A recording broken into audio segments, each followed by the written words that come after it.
দিল্লিতে ক্ষমতা দখলের স্বপ্ন এবারেও অধরা থাকবে বিজেপির। দলেরই অভ্যন্তরীণ সমীক্ষা রিপোর্টে তেমনই আশঙ্কার কথা ব্যক্ত হয়েছে। দেশের সংসদীয় ক্ষমতার লাগাতার 3বার সাফল্য পেলেও রাজধানী দিল্লিতে আপের হ্যাট্রিক অনিবার্য, এমনই আভাস মিলেছে কেন্দ্রীয় নেতৃত্বের কাছে জমা পড়া রিপোর্টে। দিল্লির 70 আসনের বিধানসভায় বিজেপির আসন ছিল 6।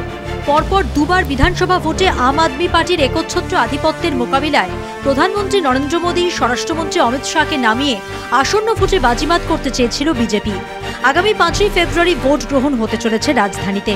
তার প্রাক্কালে বিজেপির অন্তর্মহলের সমীক্ষা রিপোর্ট গেরুয়া শিবিরের অস্বস্তি বাড়িয়ে দিয়েছে।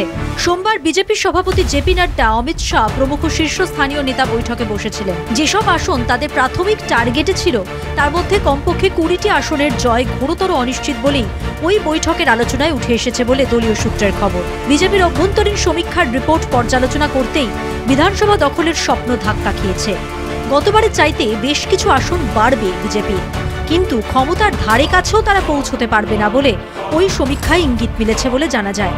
আগামী কয়েকদিনে প্রধানমন্ত্রী মোদী একাধিক নির্বাচনী জনসভা করবেন, কিন্তু ভোটে শাসক আপ যখন অরবিন্দ কেজরিওয়ালকে দলের মুখ্যমন্ত্রীর মুখ হিসেবে তুলে ধরে প্রচারে নামলেও বিজেপি মুখ্যমন্ত্রী মুখ ছাড়াই লড়াই করছে। তাই ভোটে নিজেদের পালে হাওয়া টানতে সেই মোদীর মুখেই ভরসা করতে হচ্ছে পদ্মবাহিনীকে।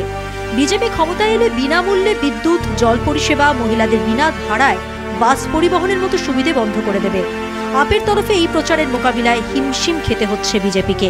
বিজেপির হাতিয়ার কেজরিওয়াল ও তাঁর দলের দুর্নীতির অভিযোগ, কিন্তু কেন্দ্রীয় তদন্ত এজেন্সিগুলির বিশ্বাসযোগ্যতা নিয়ে আপের তোলা অভিযোগে বিজেপির পক্ষে জনমানসে গ্রহণযোগ্য জবাব দেওয়া যায়নি বলেই ওই সমীক্ষা রিপোর্টে বলা হয়েছে। সব মিলিয়ে ভোট যতই ঘনিয়ে আসছে ততই উদ্বেগ বাড়ছে বিজেপির ঘরোয়া আলোচনায়।